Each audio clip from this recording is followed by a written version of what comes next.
ভাবা যায় বেজির মতো একটা প্রাণী জাপানের মতো একটা দেশকে নাড়িয়ে দিয়েছিল, অসংখ্য মানুষের ঘুম কেড়ে নিয়েছিল, অথচ এই বেজির দলকে মানুষ নিজেদের মুক্তির জন্যই নিয়ে গিয়েছিল আমাদের দেশ থেকে। কিন্তু 25 বছরে এই বেজিগুলো জাপানের মানুষগুলোর এমন হাল করে যা তারা কখনোই ভুলতে পারবে না। কিভাবে তা একটু পরেই বুঝতে পারবেন। তবে হ্যাঁ, এই গল্প আমাদের শিখিয়ে দেবে প্রকৃতির সঙ্গে খেললে তার ফলাফল ঠিক কতটা ভয়াবহ হতে পারে। তো চলুন শুরু করা যাক। জাপানের আমামি ওশিমা দ্বীপ তখন পরিচিত ছিল তার অন্যতম ভয়ঙ্কর বাসিন্দা হাবু সাপের জন্য। এই সাপগুলো ছিল অত্যন্ত বিষধর এবং আক্রমণাত্মক। 2 মিটার দৈর্ঘ্য এই সাপগুলো দ্বীপের মানুষের একসময় স্রেফ অভিশাপ মনে করত।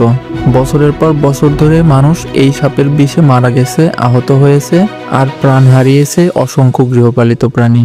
প্রতি বছর প্রায় 300 থেকে 400 জন মানুষ এই হাবু সাপের আক্রমণের শিকার হতো, যার মধ্যে অনেকেই স্থায়ীভাবে অক্ষম হয়ে পড়েছিল। অবস্থা এতটাই খারাপ হয়েছিল যার ফলে জাপানের মানুষেরা দিনের বেলাতেও বাইরে বের হতে ভয় পেত, কারণ হাবু সাপ দিনরাত যে কোনো সময়ই আক্রমণ করত।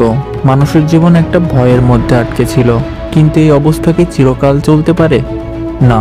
তাই এই দ্বীপের সকল বাসিন্দারা ভাবতে শুরু করলো এই সাপের হাত থেকে কিভাবে মুক্তি পাওয়া যায়। সময়টা ছিল 1979 সাল। দ্বীপটাতে ভয়ঙ্কর সেই সাপের সমস্যার সমাধান করতে বিজ্ঞানীরা নতুন এক পরিকল্পনা শুরু করে। আমাদের এই দক্ষিণ এশিয়া থেকে একটা প্রাণী নিয়ে আসা হবে, যেটা হবে হাবু সাপের শত্রু, আর সাপের বিষেও যার কোনো সমস্যা হবে না। আর সেই প্রাণীই হলো মঙ্গুজ বা বেজি। সাইজে ছোট হলেও এই প্রাণীটি সাপকে তাড়া করা এবং মারার জন্য বিখ্যাত। মঙ্গুজের দুর্দান্ত গতি আর সাহস তাকে সাপের বিষের হাত থেকে রক্ষা করে। আর মঙ্গুজ শুধু সাপই না, এমনকি ইঁদুরের সমস্যারও সমাধান করবে, যারা কিনা প্রতিনিয়ত কৃষকের ফসল নষ্ট করে। 2 সমস্যার এক সমাধান।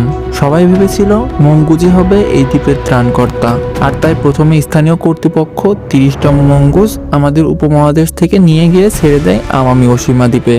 আশা ছিল তারা সাপ ধরবে আর দ্বীপ রক্ষা করবে। কিন্তু সমস্যার সমাধান তো হলোই না, উল্টো বিপর্যয় নেমে এলো।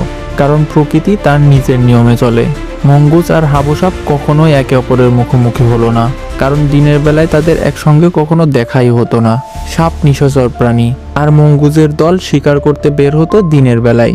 এটাই প্রথম ধাক্কা। যে কাজের জন্য মঙ্গুজ আনা হয়েছিল তারা সেই শত্রুর মুখোমুখি হলোই না। কিন্তু অপ্রত্যাশিতভাবে মঙ্গুজের শত্রু তখন অন্যান্য সাধারণ উপকারী প্রাণী হতে শুরু করলো। তারা দ্বীপের ছোট ছোট প্রাণীদের দিকে চোখ দিল। সাপ আর ইঁদুর ধরা তো হলোই না, বরং তারা দ্বীপে বিরল সব ছোট প্রাণীদেরকেও শিকার করতে শুরু করলো। আর এভাবেই প্রতিনিয়ত সেই দ্বীপের জীববৈচিত্র্যের ধস নামতে থাকে। সবচেয়ে বেশি ক্ষতিগ্রস্ত হলো আমামি ওশিমা দ্বীপের খরগোশ। তারা সেই মঙ্গুজের এতটাই আক্রমণের শিকার হয়েছিল যে বর্তমানে আজ সেই দ্বীপে তাদের কোনো অস্তিত্বই নেই। আরো ভয়াবহ ব্যাপার হলো মারাত্মকভাবে দ্বীপের পাখিরাও মঙ্গুজের হামলার শিকার হতে থাকে। অথচ মঙ্গুজেরা সাপ মারবে, আশা এমনটাই ছিল। কিন্তু তাদের নতুন শিকার দ্বীপের স্থানীয় জীববৈচিত্র্যের জন্য অভিশাপ হয়ে দাঁড়ায়। তাদের আগ্রাসী আচরণ দ্বীপের পরিবেশের ভারসাম্য নষ্ট করতে থাকে।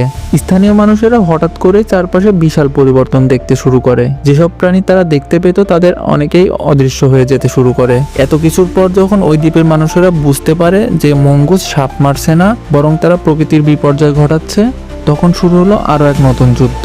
এবার মানুষ আর মঙ্গুজের সাথে। 2000 সালের শুরুর দিকে মঙ্গুজ ধরার জন্য বড় অভিযান শুরু হলো।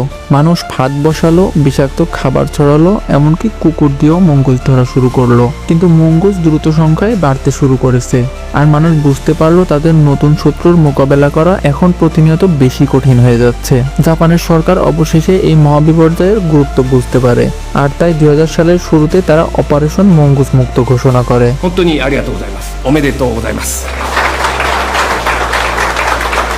ভাবুন তো, এই সাধারণ মঙ্গুজ বা বেবিকে মুক্ত করার জন্য সরকারকে সরাসরি মিশন চালানোর জন্য আদেশ করতে হয়।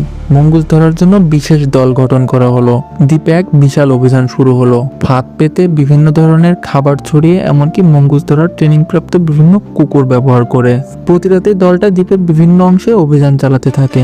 আর অভিযান এইভাবে চলতে থাকে বছরের পর বছর ধরে। অবশেষে ঠিক 25 বছর পর 2018 সালে জাপান সরকার ঘোষণা করে যে আমামি ওশিমা দ্বীপ এখন সম্পূর্ণ মঙ্গুজ মুক্ত। কিন্তু আসল ঘটনা কি তাহলে এখানেই শেষ?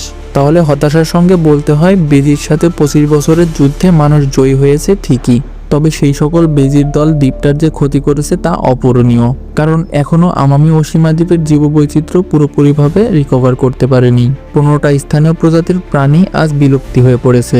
আসলে প্রকৃতির সাথে যখন যখন আমরা লড়তে যাই তার ফলাফল কতটা ভয়াবহ হতে পারে তা আবারও দেখতে পেলাম। আমাদের মনে রাখতে হবে যে প্রকৃতির ভারসাম্য রক্ষা করা আমাদের দায়িত্ব। এটি একটাকে নষ্ট করা মানে ভবিষ্যতে আমাদের নিজেদের বিপদ নিজেরাই ডেকে আনা। পরিশেষে আমাদের মনে রাখতে হবে প্রকৃতির শক্তি সবসময় মানুষের চাইতে বড়, আর আমরা কখনোই প্রকৃতির সঙ্গে লড়াই করে পেরে উঠব না।